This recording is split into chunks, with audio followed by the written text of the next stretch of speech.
You're ready to start your business in Alabama, but before you even print a business card, know that one wrong step could derail everything. From name rules that most people overlook to sneaky filing traps, setting up an LLC here is not as straightforward as it sounds. So in this video here, I'll walk you through every step to start your Alabama LLC the right way without wasting any time or money. And the first thing that trips people up, well, it usually happens before you even file a single form. Ever tried to come up with the perfect business name only to find out that someone else has already beat you to it? It's one of those moments that can kind of make you, want to throw your laptop right out the window, right? But in Alabama, getting your LLC name right isn't just about being creative. It's about following very specific rules that are implemented by the state. And if you skip a step, you could end up wasting a ton of time and money. So before we dive in deep, just know this. Starting your business, it should feel exciting, but not stressful. But forming an LLC yourself, it can get really overwhelming fast with, confusing forms and legal documents and missed details. Now, while I try to make things crystal clear in this video here, my favorite LLC formation service makes this whole process very simple, guided, and stress-free. Plus, just $39 to use. So if you hesitate on any steps in this video, just click right up here and sign up for a guided step-by-step walkthrough to create your LLC as simply as possible. That said, let's go ahead and get back to breaking things down so you don't get tripped up. So first, Alabama is one of the few states that actually requires you to reserve your LLC name before you can even register your business. You literally can't skip this step. And if you're thinking, well, can't I just go on and pick a name and go without filing anything? Nope, not in Alabama. The state wants to make sure that every LLC name is unique, not too similar to any other businesses, and follows their naming rules.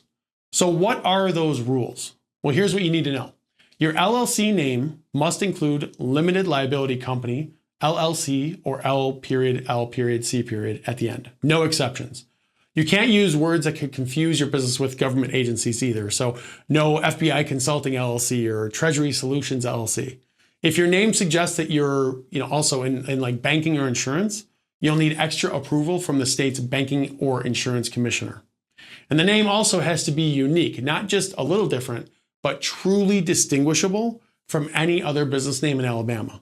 You can't just add, LLC or swap out and with, the and sign to get around this. And here's where a lot of people get tripped up too. Just because your name isn't exactly the same as another business doesn't mean it's available. So Alabama looks at things like plural versus singular, abbreviations, and even punctuation. So for example, Happy Man Studios LLC and Happy Man Studio LLC, they're considered way too similar, so only one of them can exist. Now, once you've really landed on a name that's available and follows all the rules, it's time to reserve it. Now you could do this online or by mail. Online is faster and it costs $28, while mailing it in is cheaper at $25, but it usually takes 4 to 7 days for approval. Now, if you file online, your name reservation is approved instantly and you get a certificate by email, which is super convenient if you're in a hurry, right? Now, getting your name right is the first big step here. And it's the thing that usually trips people up that I mentioned in the intro, but that's just the beginning. The next part is all about choosing your registered agent, which is a step that can save you a ton of headaches down the road and something you definitely want to pay attention to. Ever wonder who's actually responsible for making sure that your business never misses an important letter from the state or even worse, a lawsuit? Well, that's where your registered agent comes in. And in Alabama, this isn't just a box to check. You pick the wrong person or the service, and you can end up missing something really, really critical that could hurt you down the road. So what exactly is a registered agent? Well, you can think of them as your business's official mail catcher, right? Their job is to accept legal documents, tax notices, and official state correspondence on behalf of your LLC. If someone sues your business, this is the person or company that gets served the paperwork. It's a legal requirement. So every Alabama LLC, it must have a registered agent with a physical street address in the state, and no PO boxes are allowed whatsoever. Now, you might, be sitting there thinking, well, can I just be my own registered agent? Well, absolutely. If you're an Alabama resident, you're over 18, and have a physical address in the state, you can list yourself. And this can save you a little bit of cash, and it does mean that documents will come directly to you. But here's the catch with that. you have to be available at that address during regular business hours. If you travel a lot or work odd hours, or just don't want your home address on public record, which is important, you might want to consider hiring a professional registered agent service instead. Now, professional registered agent services, they offer a few different perks. They're always available during business hours, so you'll never miss a delivery. They also keep your personal address private. And many offer extras like, mail forwarding, compliance reminders, and secure document storage as well. Now, my number one recommendation for a registered agent is Northwest Registered Agent, and you can find a link for them right up here or in the description below. You'll officially appoint a registered agent when you file your certificate of formation with the state. And there is no separate form, right? Just a section in the main filing where you list their name and their address. And if you ever need to change your registered agent later, you can update this with the Secretary of State themselves. So whether you choose to do this yourself or a friend or a professional service, whatever it may be, just remember this person or company is your business's safety net for all things legal and official. Don't take that decision lightly because it could really hurt you if you do. And now that you know how to keep your business in the loop with the state, which is obviously important, let's talk about actually making your LLC official. So filing the certificate of formation. This is the big step where your business really becomes real in the eyes of Alabama. And if you want to know exactly what you'll need and how to file, let's go ahead and break that down in the next section here. So let's clear up the process first because Alabama, they actually do things a little bit differently than a lot of other states. So you can file online or by mail, but either way, you'll need your name reservation certificate ready to go. If you file online, you can actually reserve your name and submit the certificate of formation in one shot, which is super convenient, by the way. But what do you need for the certificate of formation, you're probably asking. So you need your LLC's official name, which is exactly as it appears on your name reservation certificate, the name and street address of your registered agent, and there cannot be PO boxes here, a statement that there's at least one member in your LLC, and then whether your LLC is a series or a professional LLC, and most of them aren't, so you'll likely leave this blank. But you'll also need the signature of the organizer, so that's you or whoever's filing, and then a filing fee for this is $200, so whether you file by online or mail, it doesn't matter. If you file online, there's also a small processing fee, but you'll get instant approval and your documents by email within minutes, which is really nice. If you mail it in, you'll need to send 2 copies of the form, your name reservation certificate, a self-addressed stamped envelope, and your payment. It takes a little bit longer, usually a few days to a few weeks for processing, so online is pretty much better if you want it quick, but choose whatever you want. Now, if you're curious too, the official link for filing, it can be found in the description below to help you, but definitely don't stop here. There's one more step that most people actually skip, and it's the one that protects your business when things go wrong between partners, and it's even a good idea to create if you're a single member LLC too. So have you ever heard someone say, well, we'll just figure it out as we go? Well, that might work for a road trip, but when it comes to running your LLC, winging it can lead to way more headaches than you bargained for. And that's where an operating agreement really comes in. It's your LLC's, rule book, right? Even if Alabama, they don't require you to legally have one of these. But what is an operating agreement and why should you care? Well, you can think of it as a blueprint for how your business runs. It kind of spells out, who owns what, how profits are split, who gets to make decisions, and what happens if someone wants out, right? Even if you're a one-person show, having these details in writing can really save you from disputes or confusion down the line. So here's what most operating agreements really cover in their writing, right?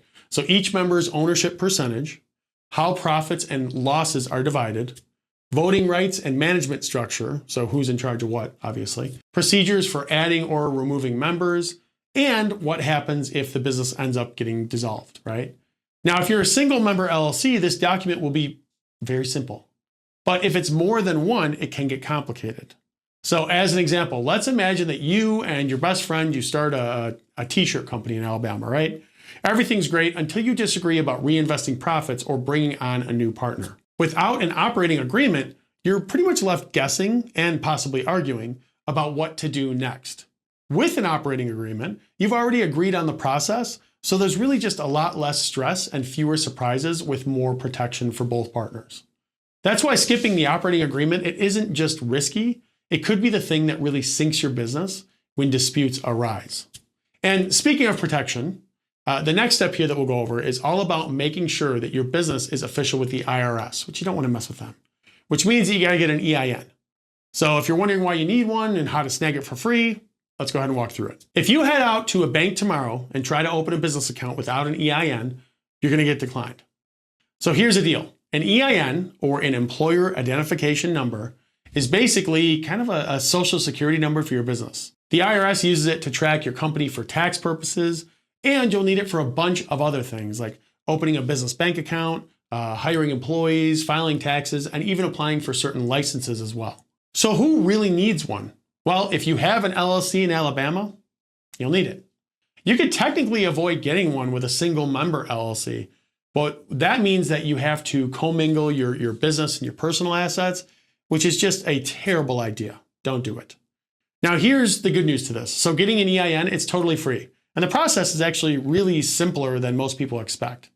But there's one mistake here that scammers are hoping that you'll make, and it could cost you money for something that the IRS gives away for free. So stay tuned here in a minute to learn about that.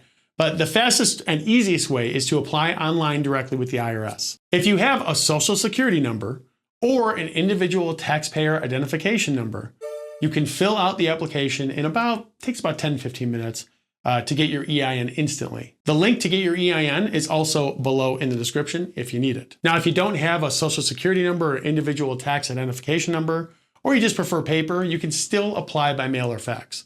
So download IRS form SS4, fill it out, and send it in. By fax, you'll usually get your EIN in about 4 business days. By mail, it can take up to 4 weeks.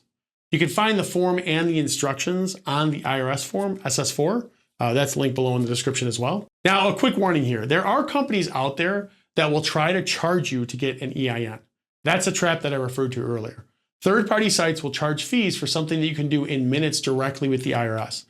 Do not fall for it. It's a scam. Once you've got your EIN, you're ready to tackle the final steps that keep your LLC running smoothly, like opening a business bank account or getting the right licenses and really staying on top of annual filings.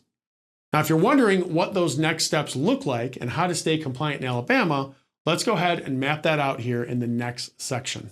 So you think you're just about done with forming your LLC? Well, not quite. There's one license that every Alabama business needs, but if you forget it, your LLC could be shut down before it even gets going. So let's kick things off with licenses here. So in Alabama, every LLC must get a business privilege license from the county where your business is located. This isn't just a one-time thing. You'll need to renew it every year as well. The license gives you the legal green light to operate in your area, and if you skip it, you could face fines or even be forced to shut down in the process. Now, the process and the fees can vary by county for this, so make sure that you check with your local county office for the exact steps. And depending on what your business does, you might also need specific occupational licenses or permits. So for example, if you're opening a bakery or salon or construction company, you'll want to check with both your county and the Alabama Department of Revenue's Business and License Division to see what's actually required. You don't want to ignore this stuff because if you do and they find out, they could shut you down, and that's never good for anybody. Now, as with everything else, I've included a link to the state's occupational license resource in the description below, so go ahead and check that out if needed. And now let's talk a little bit about taxes here. So Alabama, they don't require LLCs to file an annual report anymore, which is kind of nice. But you do have to file a business privilege tax return every year. The minimum tax is $50 for that, but the exact amount depends on your LLC's net worth and business activity. This return is due at the same time as your federal tax return as well. So for the full scoop, you could check out the Alabama Department of Revenue Business Privilege Tax page below in the description if needed. And don't forget about opening a business bank account either. This step, it isn't just about looking professional. It's about really protecting your personal assets and keeping your business finances organized and separated. Most banks, they will ask for a certificate of formation, your EIN, and a government-issued ID. But check with your local bank to see the requirements that are actually needed. And of all the licenses to consider, that business privilege license is a big one. It's pretty simple to get, but for getting it costs you real penalties, even if everything else is perfect. And one thing to always keep in mind, if your business grows or changes, like you add new members or change your address or switch your registered agent, make sure to update your information with the Alabama Secretary of State. Keeping things accurate is crucial, so don't skip this step. Because here's the thing, missing even a letter from the IRS, it could put your LLC at risk. And that's why I always, like I did earlier, always recommend using Northwest Registered Agent. They make sure that nothing falls through the cracks and make the entire formation service much easier for you. So again, go ahead and check the link right up here or check out the link in the description. And if you have any questions, just comment below. I am happy to help you create your business, and good luck.